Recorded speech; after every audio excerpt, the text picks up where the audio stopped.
Hey there, welcome to another Monday Mastery live at 5. We're a week and a half away from Christmas, and the year is almost coming to an end. Where has it, for throughout the year, it just seemed to be dragging on, and all of a sudden it's where is where did the year go? So, well, today we're counting down to the end of the year. We've got a couple of more sessions of Monday Mastery this year, and hopefully we'll wrap up the year on a good note. And so today I wanted to talk just a little bit about letting go of the past. I've had some experiences with that recently, and both personally and professionally. So I wanted to share those things with you, and we've got a few people joining in here. Hey Sheila, thanks for joining in. Sylvia, I had a great week last week. Thank you, and good weekend, and looking forward to another good week this week.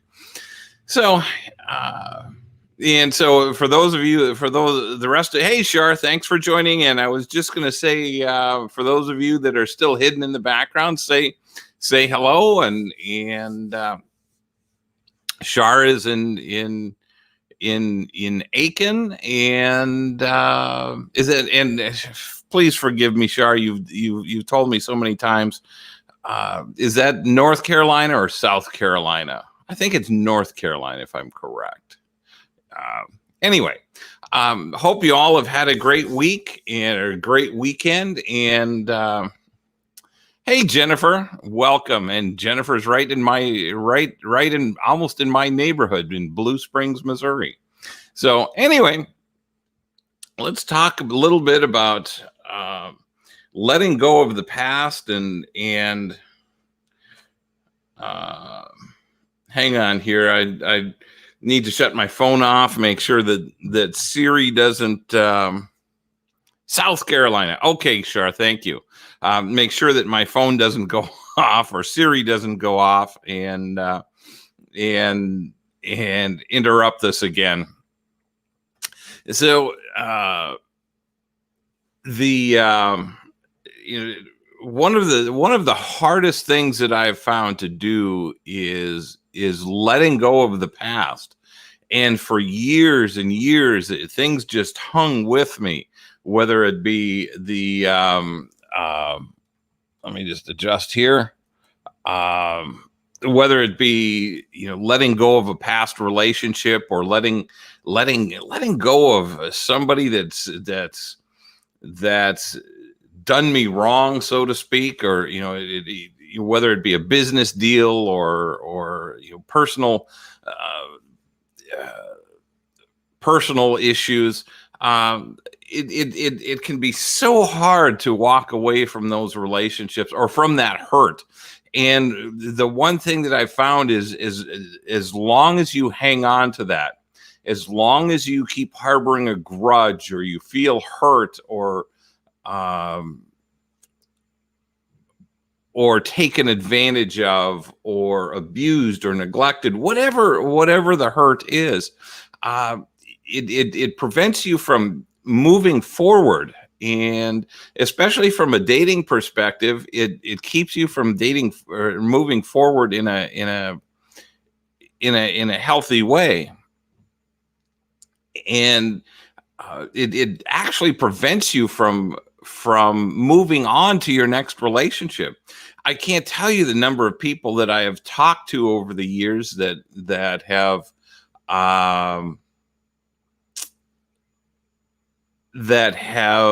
just brought up the past. They dwell on the past. They live in the past. They haven't let it go. So what happens is, anytime you walk into a new relationship carrying that baggage, you turn off those that are trying to get to know you, because they recognize how much anger, how much hurt, how much how much damage has been done, and until you learn to heal and move on from that, it's hard to it's hard to step into the next relationship in a healthy way. So one of the things that there are several things that you can do to start moving forward. Number one, you do have to take time to grieve the loss of that relationship. Maybe it's the friendship, maybe it's a romantic relationship, a divorce, or the death of a spouse, even. I've talked to some people that have gotten very bitter because their spouse died, and it wasn't supposed to be that way. They weren't supposed to be left alone, or at least not in their minds. So the first step is to grieve the loss of that relationship, and that can take time. That's not something that you can just have a good cry over and then boom, it's done. Sometimes it takes months, sometimes it takes years to move past that, depending on how long the relationship is. But you do have to grieve, and then you have to heal from it. You have to recognize the good parts of that relationship. You also have to recognize the bad parts of the relationship. And it's a process that even in the worst relationships, at least for me, some of the worst relationships that I've been in, I still grieved the loss of that person. And I've been in a couple of revolving door relationships, so I know what I'm talking about here. I've been in those relationships where you break up, you go back, you break up, you go back. And my experience is that when you break up the first time, it's going to be the same reason you break up the second, third, fourth time. And so what happens is you're not paying attention, and at least I wasn't paying attention to all of the negatives, the problems, the issues that arose out of that relationship. We tend to focus, and it's our and it seems to be a natural tendency to be able to focus on or think of all the good things that were involved with that relationship. And we tend to pack the negative away, and those are when you're trying to move away from a relationship, a bad relationship, or the end of a relationship, you also need to remember why you left. So many times we gravitate back to past loves, past relationships. Number one, because they're familiar. Number two, you don't have to get to know somebody all over again. Number three, they know you, and they are there. They could be there to help fill a gap or fill a hole in your life. And that's no reason. That's not a healthy reason to go back and get back into a relationship. If you're going to go back with somebody, there has to be some material changes. Otherwise, it's just not going to work. You get into that revolving door relationship, and you're there for a few months, and then all of a sudden you start recognizing, yeah, this is just the same old, and you just end up in a place that you don't want to be. You're unhappy again. You're with somebody, you've got somebody in your life, but it's an unhappy relationship. It's an unfulfilling relationship. So we have to take a look at our reasons for going back or for being in the relationship. If you're getting into relationships for just the purpose of filling a gap, filling an emptiness in you, that's the wrong reason. You're dating. You're dating from a position of weakness. You're needy, and let's see. Grab my glasses. What did I do with my glasses? Oh, I set my glasses apart here, or sides. Oh, here they are. Sheila says, Don't go back or look back. Absolutely right. Hey, Flory, thanks for joining in. Uh, and Sheila, and that's and for most of us, that's so much easier said than done. It's so much easier to say no, you shouldn't go back. No, don't look back. But we all tend to do it. At least I know I do. And when I look back at my divorce, I spent 2 years looking backwards, trying to figure out what I could have done differently, what I should have done, what I could have done. Would it have turned out any differently had I done this or that? And I think most of us go through that. Hey, Sharon, thanks for joining in. Glad to see you're here. Sharon says, hey, Rick, sorry I haven't been here. But another surgery on my leg and foot. I'm so sorry to hear that, Sharon. Hope you're doing better. And so it's, when you and again, Sheila, it's very easy to say don't look back, but when you gosh, that's a senior moment, I think. I just had a thought and poof, it's gone. So anyway, there are a number of different ways, number of different things that you can do to help yourself move forward. Like I said, give yourself time to grieve. You don't need to jump into another relationship. And I think guys are more prone to this than women are. I think ladies, you take more time to get past a relationship, to heal, to grieve. And where guys are more likely to just jump into another relationship and not take care of any of the baggage they're carrying around with them, and consequently, they're not emotionally healthy and ready to go, and so until you can take that time, until you take that time to heal. You're not ready. And Sylvia says, it's very hard. However, I think it's because of all the wrong reasons, like loneliness or longing to have someone or someone at your side. It takes a lot to say no. It's been hard for me, but I'm finally getting there. Awesome, Sylvia. It's that's exactly right. It is so hard. And once you've moved on to a place of, and Sherry, hey Sherry, thanks for joining in. Sherry says that sounds accurate. And then Jennifer says sometimes bounce back relationships end for the same reason as the first relationship, even though they promised they changed. Absolutely. And and that's another common, I can change or I will change, I have changed. And the reality is they haven't.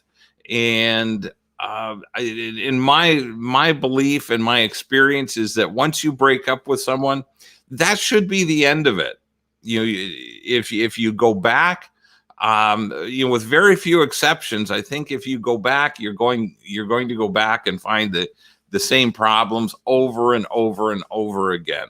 And I can't tell you the stories that people have told me about going back and he said he'd change, or he would get better.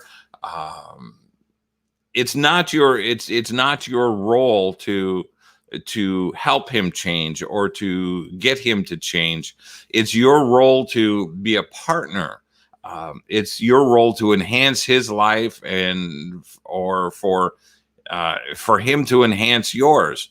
So you're not there to fix anyone. If they're broken, set them off on the side and let them heal, or let them get fixed, or let somebody else try to fix them. But yeah, again, the idea is that you need to be healthy, and you need to move forward in a relationship. And one of the things that I've after what it was almost 10 years of being divorced, I finally got to a point where I was happy with my company, with my own company. And I was able to start looking for a relationship in the right way and for the right reasons. And when you get to that point, it makes it so much easier to say no. Like Sylvia said, it is hard to say no. But when you get to that point where you're comfortable with your own company, when you like who you are and you understand what you want and need in a relationship, it becomes much easier to say no to the wrong relationships. It becomes much easier to say, you're a great guy, you're a great woman, but it's just not the right relationship for me. And it's easier for you to recognize that quickly. You don't develop a lot of you don't have to spend months or even years together only to figure out later, yeah, this really isn't what I want. So it's a little bit of maturity, emotional maturity. It's a little bit of understanding who you are and what you want. And so there are a lot of moving factors, or a lot of moving parts in a great relationship. I mean, you have to have your must-haves, and know your deal breakers. You have to know, you have to develop the intellectual, spiritual, emotional, and physical connections, speak similar love languages, and then there's the chemistry, and all these things come into play. And if you're both not emotionally mature and emotionally ready for a relationship, you can have so many of these other things in place, and it just doesn't work. So, gosh, there was another thought that I was going to lay out there. I don't know. We'll figure it out. I'll figure it out. And but if you guys have any comments or questions, let me know. I'm more than happy to veer off topic and answer whatever's going on in your lives right now, and to move through relationships, or to move past broken relationships or bad relationships. Sometimes you have to change your habits. One of the things that I've found in working with people and myself, you develop, if when you were in a relationship, you did certain things, you went certain places, and all of a sudden those certain places bring up memories, good or bad. And then all of a sudden you're going through all of these this emotional turmoil again. So one of the steps of moving past your moving beyond your past relationships is to change some of your habits, some of your routines. You don't have to change your whole life, but stop going to some of the places that you went to together. Because those can open up those things can open up old wounds. It's and draw you back into that relationship, or a desire for that relationship again. We used to go dancing, we used to go here, we used to go, change up the routine. If you enjoy dancing, go dancing somewhere else. Or at least for a while, break the cycle, break the thought process that you go through. And that's another important aspect of moving past, moving beyond past relationships, is to change the voices you hear in your head, to change the, and I know that sounds weird, change the voices you hear, but we all hear the voices of past relationships. And whether it's a parent, whether it's an ex-lover, whether it's an ex-spouse, we all hear those voices from other people. And one of the best ways is to change how that voice sounds or replace that voice with somebody else's voice. And I'll give you a perfect example. And this is this is a problem that my dad and I had in that he called me stupid and an idiot for almost 52 years of my life until I finally stood up to him. And I wasn't able to stand up to him until I replaced his voice with the voice of my best friend, and telling me in hearing my best friend tell me how he viewed me as a friend, as a man in the community. And when I heard that, it just clicked just like that I wasn't stupid. I wasn't an idiot. And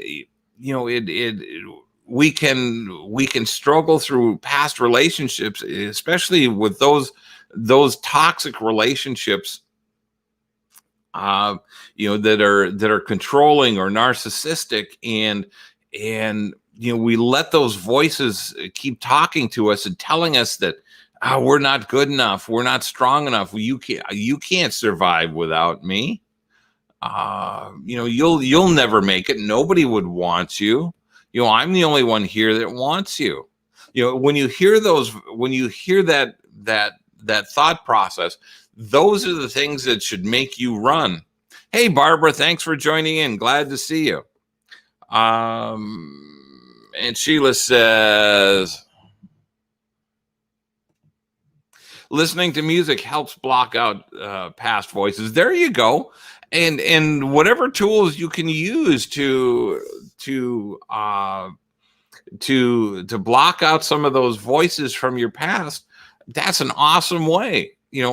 Especially if it's a positive, uplifting music. It could be a podcast, filling your head with positive voices instead of the negativity that comes from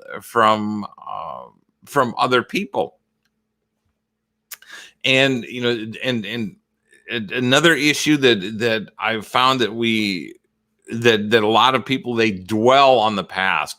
They dwell on how he hurt me or how she hurt me, and you keep reliving that, replaying it over and over and over again, and it's like a record on a phonograph, or a turntable, as we used to call them. And when you hear that over and over and over again, it just demoralizes you. So if you're struggling with this and want to change your thought process, think about the record on the platter, and then take the needle and just scratch the heck out of the record, and the record is never going to play the same again. It's going to be scratched, it's going to skip, it's going to jump, and it's going to be annoying at best. So you're not going to want to listen to it anymore. But whatever you can do to replace those toxic voices, or those thoughts of past relationships. And there are some relationships that are just murder it's just murder to try to get past. And those are the exaholic type relationships. And I've had a couple of those where you're just obsessed with this person. And I want you to understand that is a natural part of the dating process, or of the breaking up process. There are certain relationships that just make you crazy when and there you can almost become a stalker, because you want to know what they're up to. You want to know what they're doing. You want them to feel as miserable as you do, that the relationship is over, even if you know that the relationship wasn't healthy.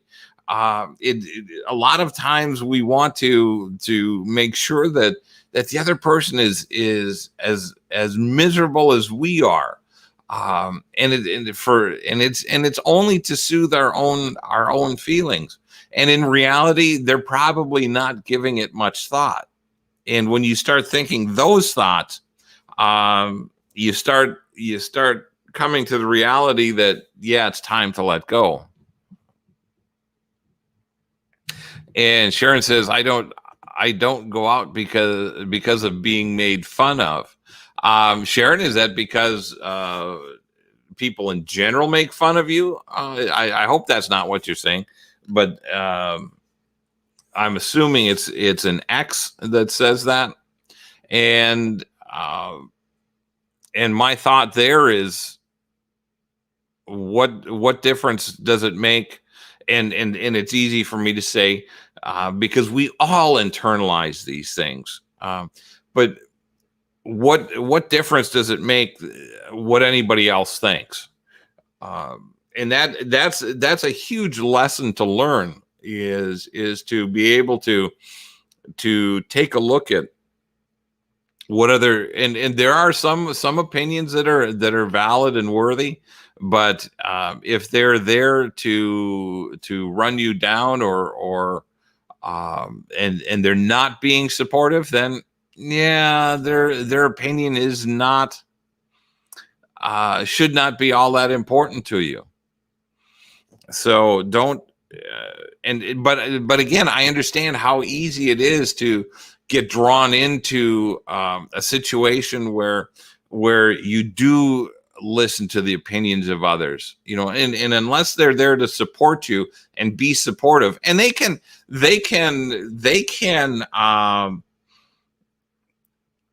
disagree with you,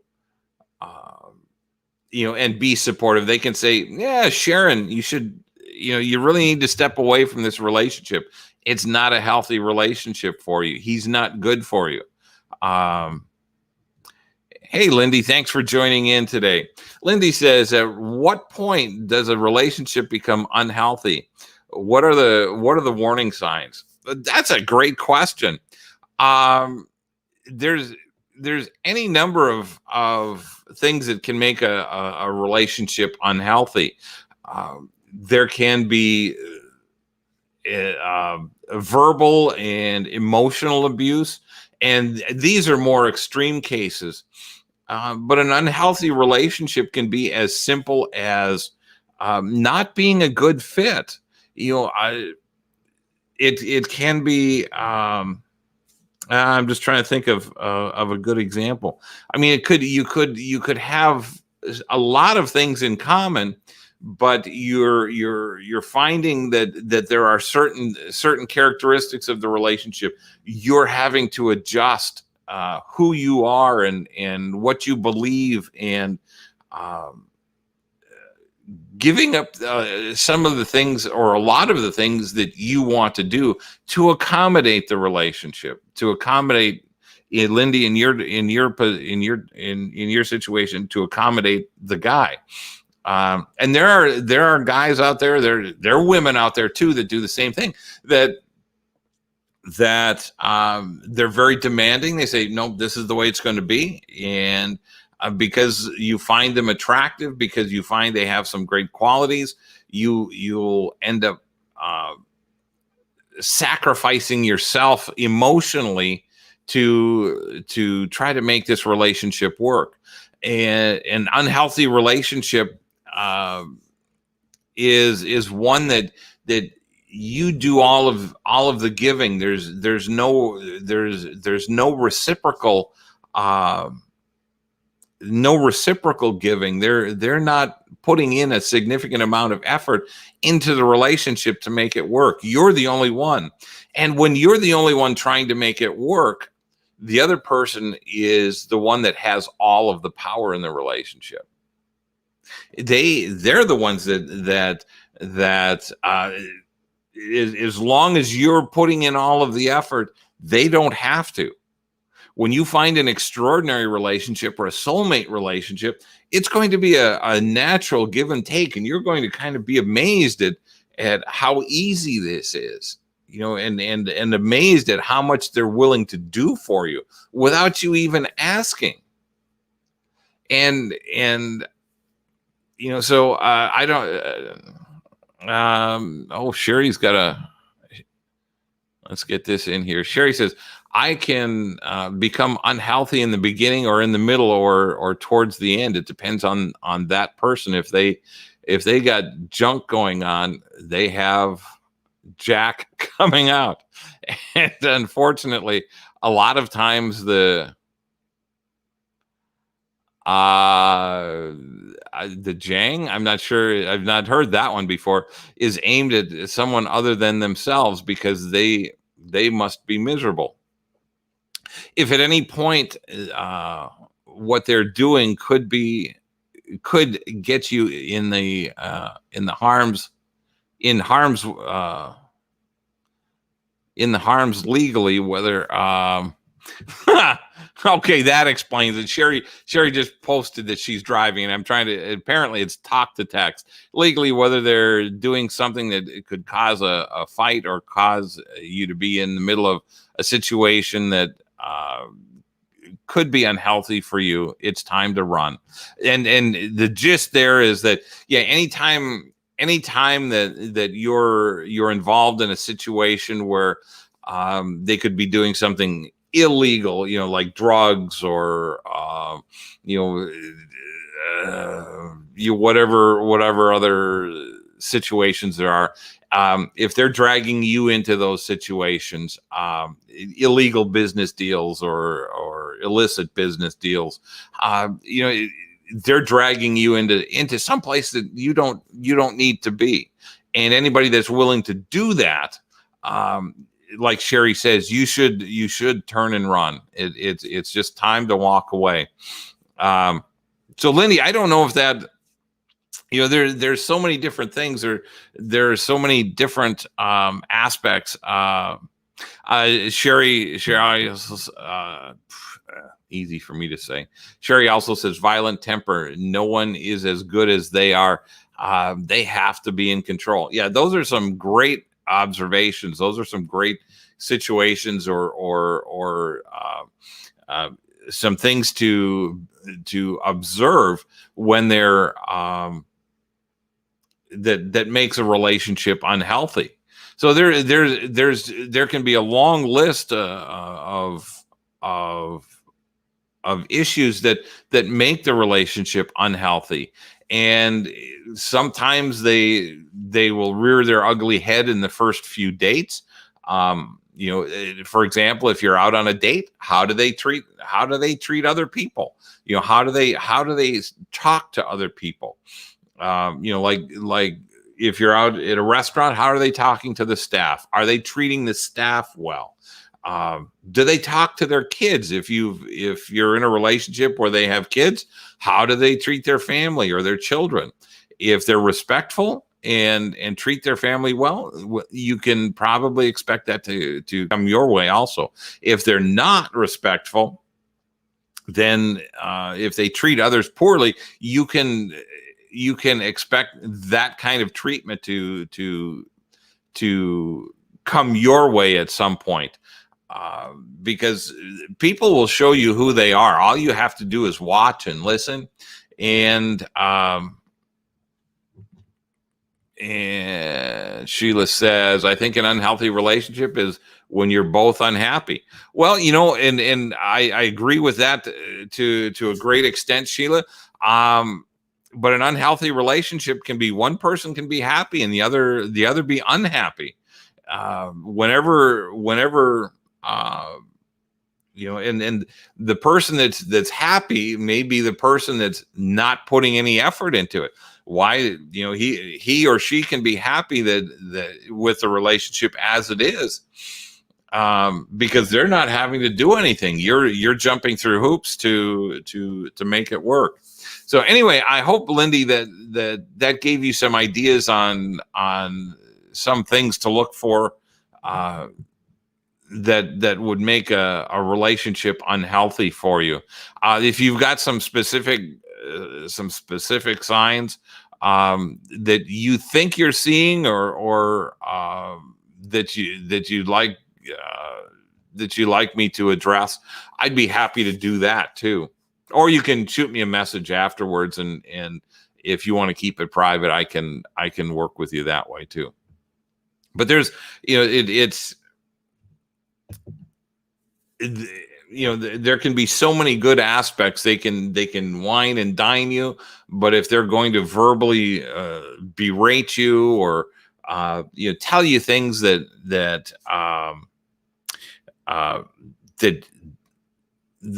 nobody else would want you, that you're not good enough, you're not pretty enough, you're not smart enough, you're not enough of whatever they think you should be. And a lot of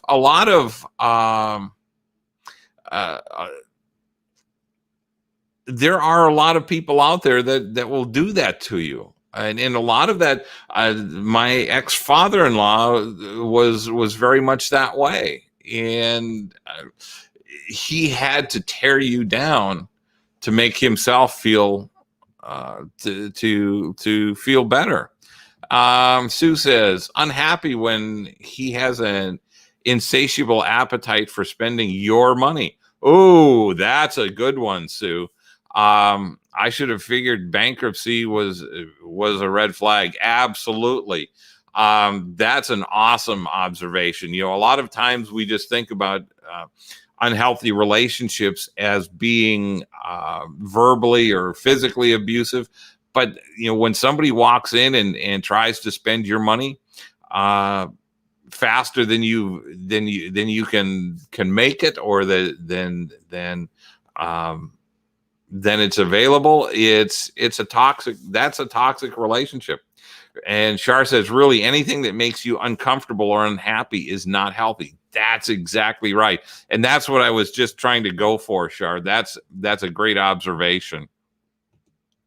And Sherry says, unhealthy trust issues. You aren't pretty enough. You're too fat, and their BMI is higher than yours. Yeah, and that's the pot calling the kettle black. Absolutely. And so there can be so many issues. And Sue, I love your illustration. Is their insatiable appetite to spending your money.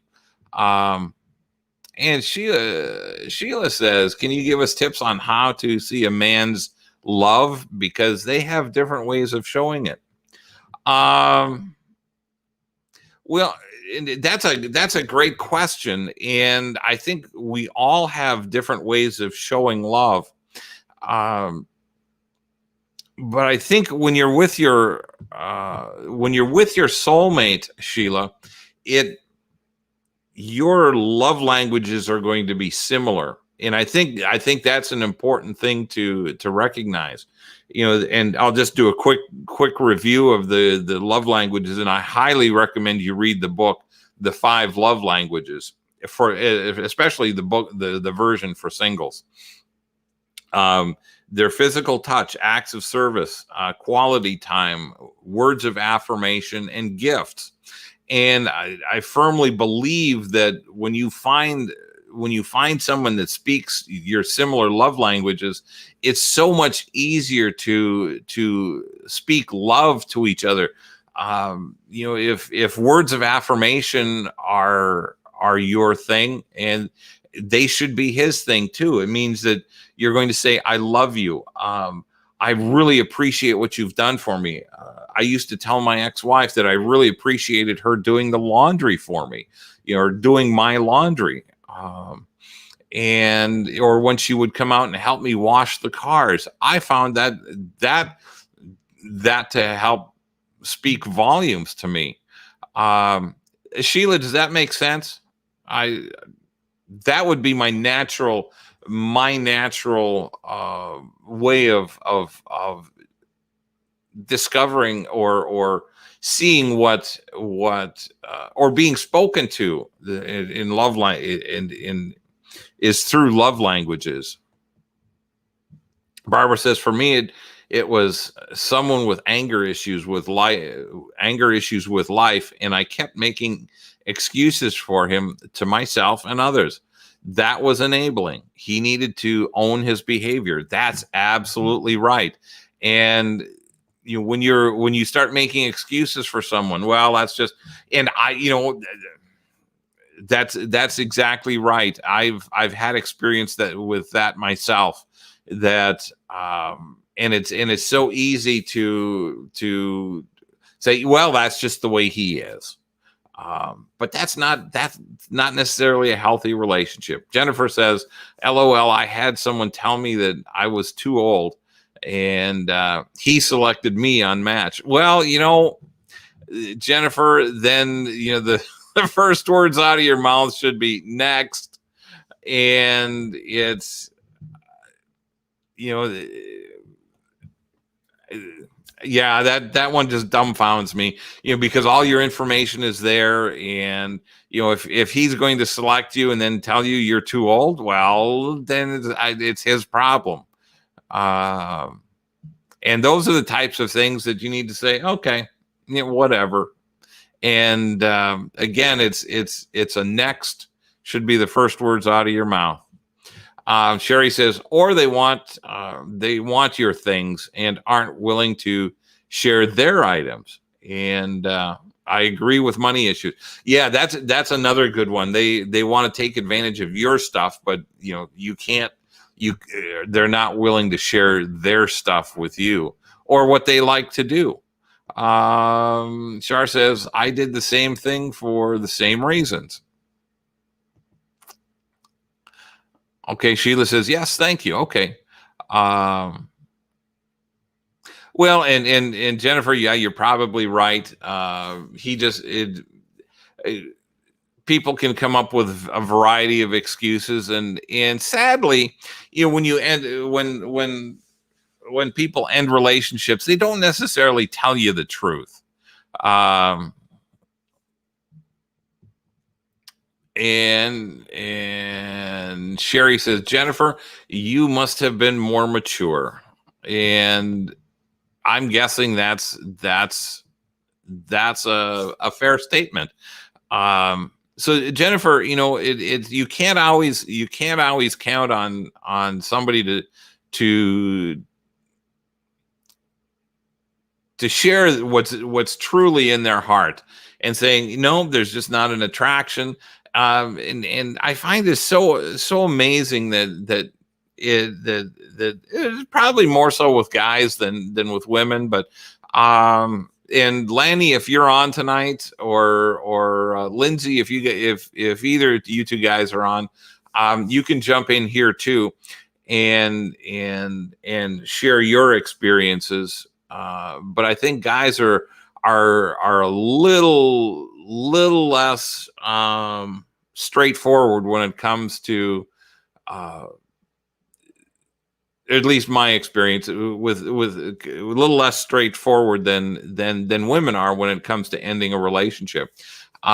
There's just there's a right way and a wrong way, and in my opinion, the right way is always to say, this is why. I just it's not a good fit for me. It's I feel like I'm walking on eggshells, and because of this and this and this, and it doesn't make you wrong, doesn't make me wrong. It's just the way I feel, and it's time to move on. So there are it just can be very simple conversations to move on, and sometimes there's just no way of knowing, Jennifer. There's just no way of pulling that information out of them, because they're not being true to themselves. They're it's kind of without pointing fingers, it's kind of a cowardly thing to do. You don't when you're not being honest with your partner, that when you're breaking up and you're not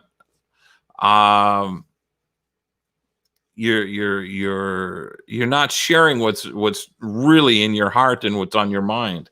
So um so anybody have any thoughts about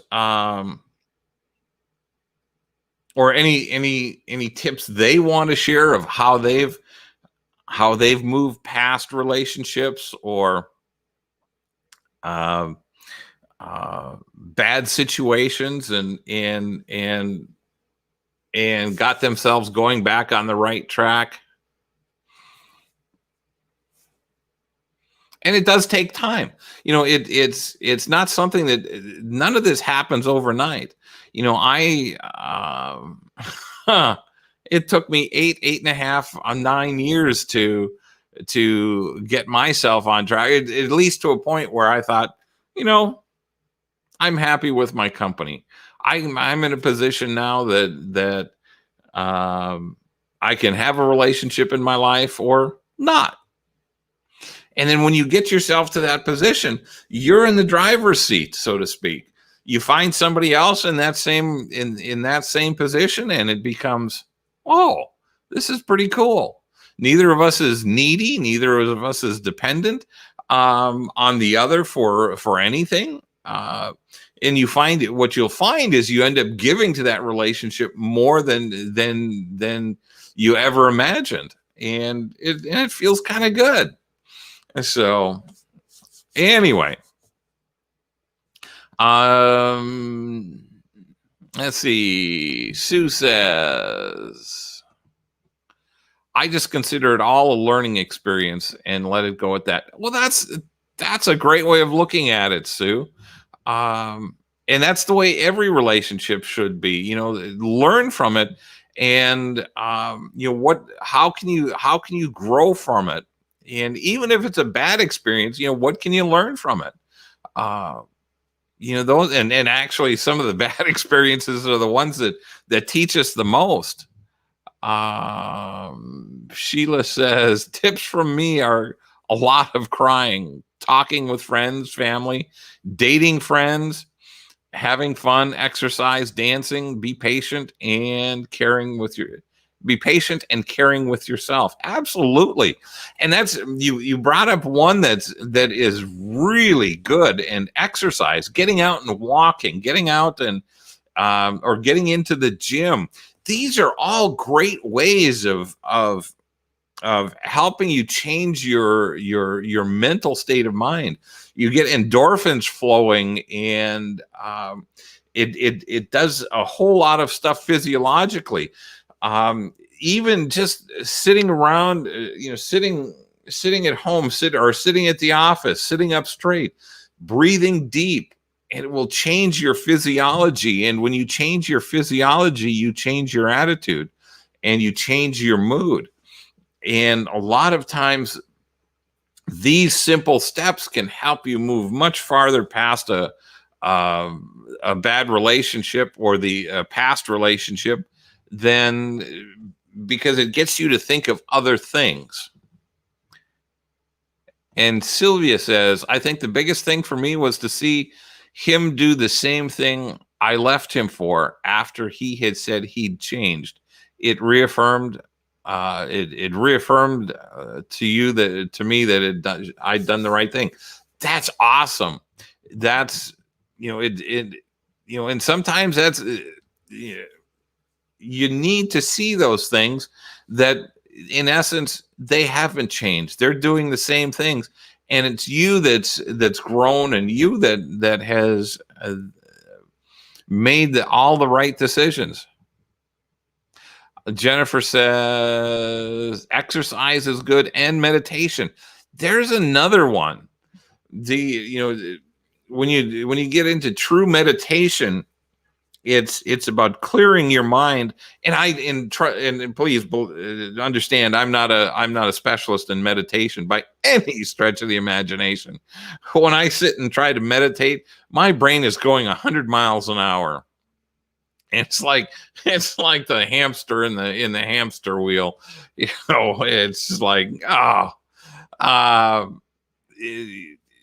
but it's meditating and quieting yourself down, breathing, and allowing, and even if there's some of those negatives, let them come in and let them come out. You know, another another tool that's worked really well for me is writing down all of your feelings, you know, either journaling it or writing a letter to the person that hurt you. um, Hey, Deborah, thanks for joining in. Uh, Write a letter to the person that's wronged you or hurt you, or and you don't need to send it, but write down all of your feelings, and don't try to be grammatically correct. Just let it all flow out of you, and then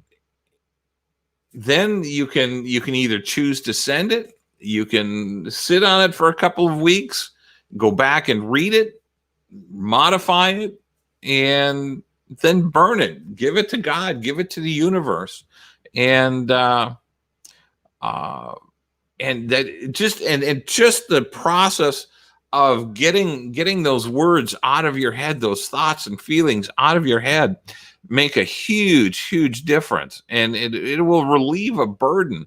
And once you do that, and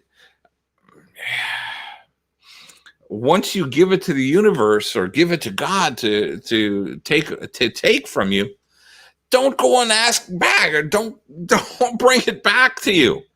You know, that's you gave it away. Let God handle it for you.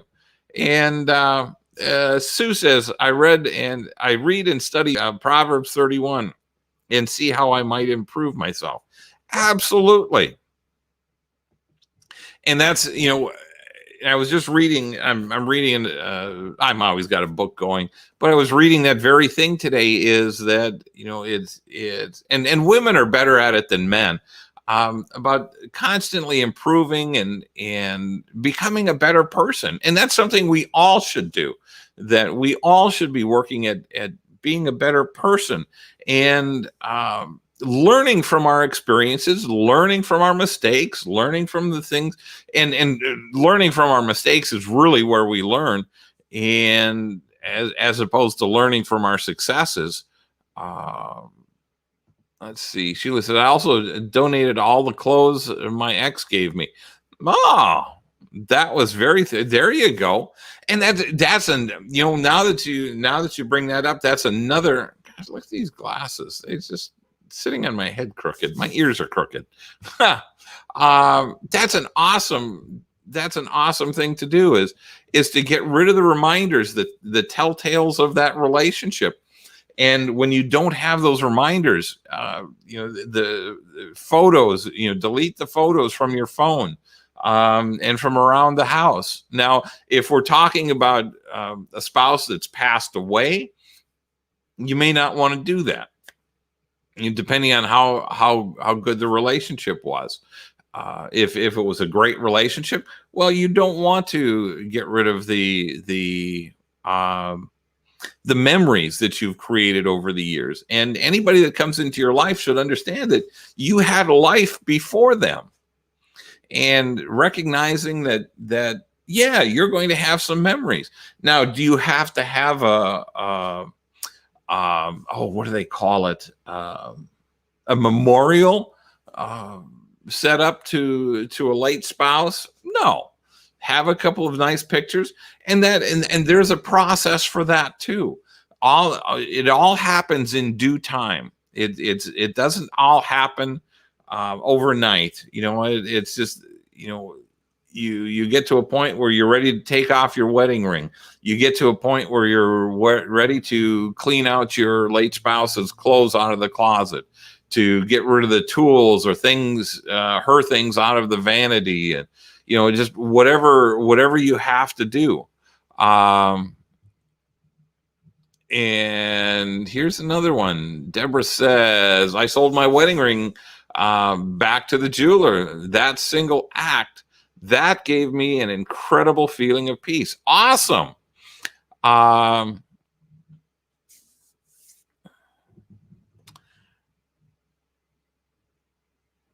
That's, you know, that's, and again, That had to be liberating for you, Deborah. I can only imagine.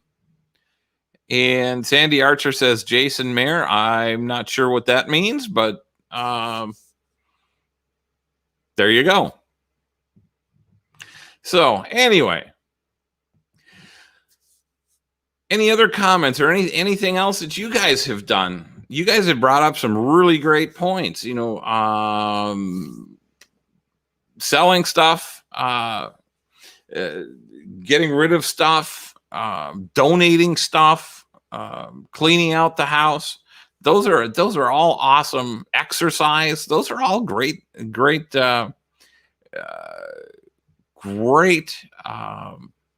great ways to help you move past a relationship. And it doesn't happen overnight. You don't go to the jewelry store and sell your ring to the jeweler and then boom, everything's gone. All the bad memories are gone. But it is